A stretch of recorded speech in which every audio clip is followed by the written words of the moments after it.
Okay, this is just media availability, and so I just wanted to open it up for questions. We know we've been getting tons and tons of press calls, so I just wanted to make myself available to the media. So give us a summary of what was filed last night. So we are responding to the lawsuit that was filed by the Cherokees, the Choctaws, and the Chickasaws. And got a great legal team, really excited about them. And the lawsuit speaks for itself, and so I'm not going to get into specifics, but it's public records, and you can go read our responses. Why did you change law firms? Isn't this is the third and fourth law firms you guys states looking for this, right? Yeah. So the first law firm, the Attorney General hired, Dykema. Basically, we were trying to get market data. And I never wanted to go to court. That's why from the very beginning I reached out and tried to negotiate with the casino industry, the tribes. I sent 5 letters, which they constantly didn't accept any of my invitations to come negotiate. We asked for arbitration. We asked for an extension to try to protect and negotiate in good faith. It's my job as governor to look at all contracts and make sure that I get a fair deal for Oklahoma. That's what I'm going to continue to advocate for. So then on December 15th, we hired a firm called Perkins Cooley, again, to try to help negotiate a new compact. Had no idea that we were going to be sued by the Cherokees, the Choctaws, and the Chickasaws. And so on December 31st, when we were sued, we needed local counsel.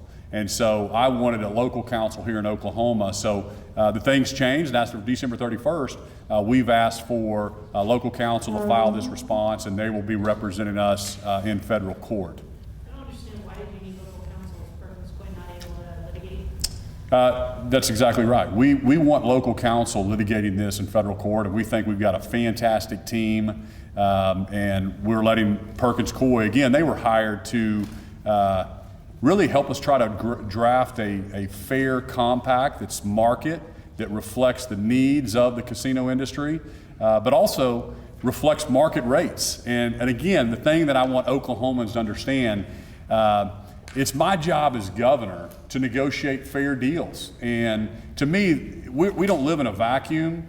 There's similar contracts in New Mexico and Arizona and Florida and Connecticut. And that's all I've asked for the whole time, is why we don't have a fair contract here in Oklahoma, and I'm going to continue to advocate for it. And the thing that I love to remind everybody, if these contracts automatically renew, like a lot of people constantly say, then why is this in here? Oklahomans need to ask that question. This compact shall have a term which will expire on January 1st, 2020. On that Perkins firm, you stated on January 2nd that they were going to respond to and address this lawsuit. What changed? I don't know exactly what you're quoting there, but we hired them on December 15th, and our press release at the time was they were helping us draft a compact, a new compact. And we had no idea that we were going to be sued by the Cherokees, the Choctaws, and the Chickasaws on December 31st. So when they sued, that changes the game plan, and I've got to go win this lawsuit. I've got to defend Oklahoma. I got to defend what's fair for all of Oklahomans, and I feel like our best chance to win is with local counsel in the federal courts. Well, there's people who look at the next couple sentences there in Part 15B and say, hasn't the state triggered auto renewal by putting licenses for the racetracks? Help us understand, why hasn't the state triggered auto renewal by doing that? Oh, thank you very much. So the state has not authorized electronic gaming since the effective date of this contract. All this mumbo jumbo talks about if the state authorizes new gaming. Basically what it was trying to protect is if we go out and authorize gaming commercially, it would allow the tribes to operate these casinos without an exclusivity fee. Oklahomans need to understand what they're claiming is an unelected board or commission that simply renews a license is not authorizing gaming. Authorizing gaming is left up to the legislature. Okay, that's who authorized gaming. We have not authorized any gaming, and so we're excited to fight this in court and talk about it in court now, because now it's up to the federal judges to determine, do these things expire or do they go on forever? And common sense tells us that no contract goes on in perpetuity one-sided for the benefit of one side and to the detriment of another side. And that's basically what this contract does. If you lose in court, what's your next option? Are you gonna ask the legislature to make changes? Everything's on the table. I don't know. I'm not gonna lose in court. So we'll cross that bridge if it happens. But obviously, you can appeal it. You could authorize commercial gaming. The facts are, commercial gamers will come to Oklahoma tomorrow. If I gave commercial gaming licenses that would pay our state $350 million. If Oklahomans, would they rather have $350 million or would they rather have $137 million? So let's just make sure this is a fair deal. I'm not trying to hurt the gaming industry, but also I would not be doing my job as governor if I simply auto-renewed a contract that's not fair for Oklahomans. Governor, will the state accept fee payments in February? So, this is why the way we solve this is they signed my extension. I've had several tribes sign my extension. I offered an 8-month extension to try to protect the status quo so we could have room to breathe and room to negotiate. It's what I've been trying for the entire time. I am committed to education. I invested over $3 billion, most a governor's ever invested in education. So I'm going to do everything I can to protect teachers, protect students, to make sure that this doesn't happen. So I'll tell you this, the casino industry, the tribes can sign my extension. They can sit down and we can negotiate a fair contract for Oklahoma. So those are the options. If that doesn't happen, I'm going to do everything I can to protect education in Oklahoma. So you're gonna accept the January fees on February 20th? I'm not going to get into exactly what I'm going to do strategy-wise on the specific fees, but I will protect teachers, I will protect students, and but really, this lawsuit that the tribes brought against the governor is putting us in this situation. And so they need to sign my extension so we can negotiate a fair deal, or we can sit down and negotiate the compact, which is what I've been trying to do since July 5th. Governor, do you worry at all that this entire fight that's starting back in July 5th has done irreparable harm to the relationship between the state and the tribes? I don't think so, because when I came into office, this is something Oklahomans need to know as well. Hopefully you guys will print this.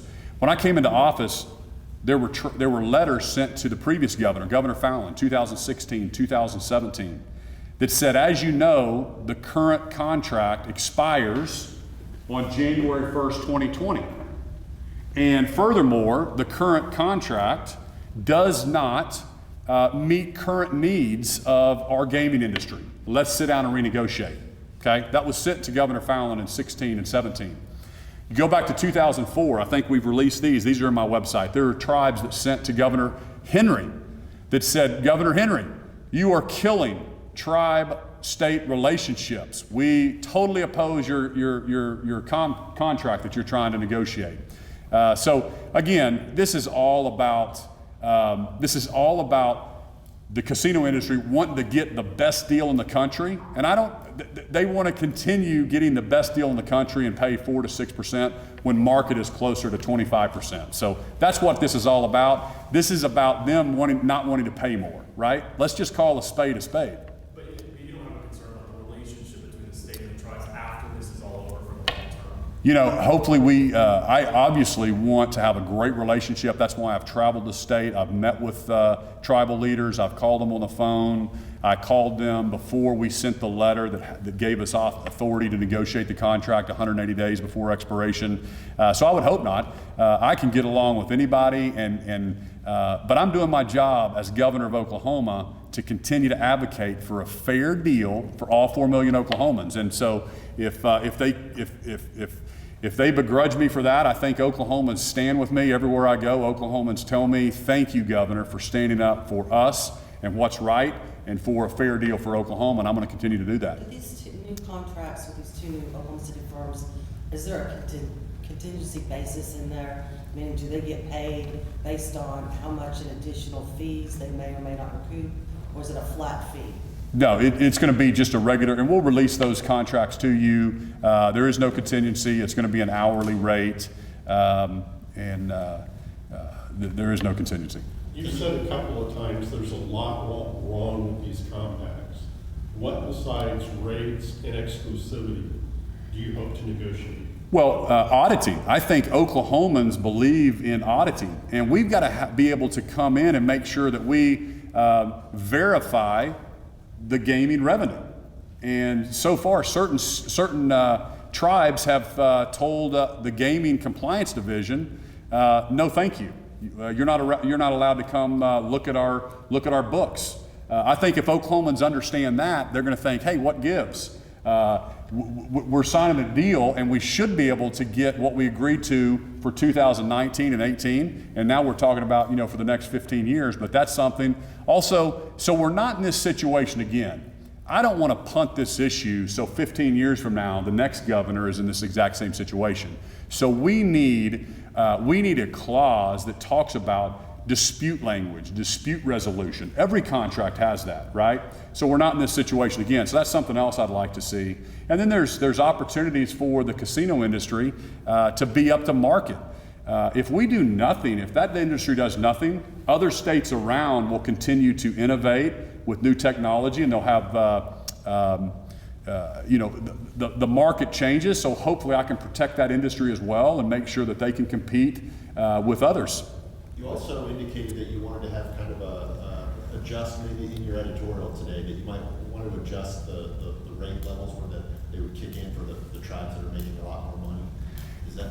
I think so. I think we need a fair deal for the smaller tribes as well as the large tribes. And so I don't think the smaller tribes will be harmed at all. I think we'll hold them steady, because we're really, 15 years ago when Oklahomans approved this casino class 3 gaming, they had no idea that it was going to explode and take off like it did. So we have a sliding scale in the current contract, and we think we'll have a sliding scale as well, and only talking about increased fees over the $100 million mark. I can't remember exactly where the break is. That's all part of the negotiations when we sit down and talk, but I think that the majority of the tribes will be held harmless. Does a federal judge have the authority to stop class 3 gaming until there's a new compact or until the lawsuit's resolved? I believe so. I think that they will be able to decide, and then it's a federal jurisdiction on what happens on tribal land. So there's a lot of things that we're still discovering with the process now. So what does enforcement look like if you win in federal court? If they say we're class 3 gaming?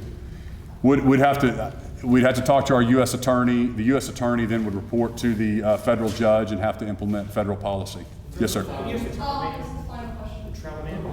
Can you address the travel ban real quick? Why was it important, and kind of what exactly, I guess, determines non-crucial in the state travel ban?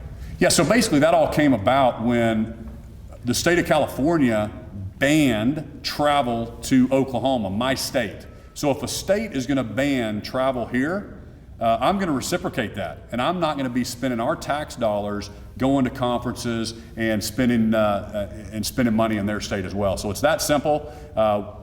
This is something that they banned because of our values in Oklahoma, and so we're proud of our pro-life stance, and I don't want to spend state dollars. I don't want to spend state dollars back in California if that state's is going to refuse to spend dollars in our state. Last question. Yes, sir. Let's go back to this question on why switching attorneys. It's been written about the Perkins Cooley representing the Democratic committee, and there's been some talk that maybe the Democratic committee interfered and didn't want them to represent you. There's been some turmoil over that prior representation, or that they didn't believe you had a lawsuit. Just what went into those discussions? What way took place? Yeah. So I don't know who all Dykema represented, or my current attorneys represented, or Perkins Cooley for that matter. all I know is that I hired Perkins Cooley on December 15th to help me negotiate a compact. And I will have every intention of negotiating a compact. But I was sued on December 31st by the three largest tribes, the Cherokees, the Choctaws, and the Chickasaws. At that point, I've got to think about winning that lawsuit in federal court, and my attorneys in Oklahoma are fantastic litigators.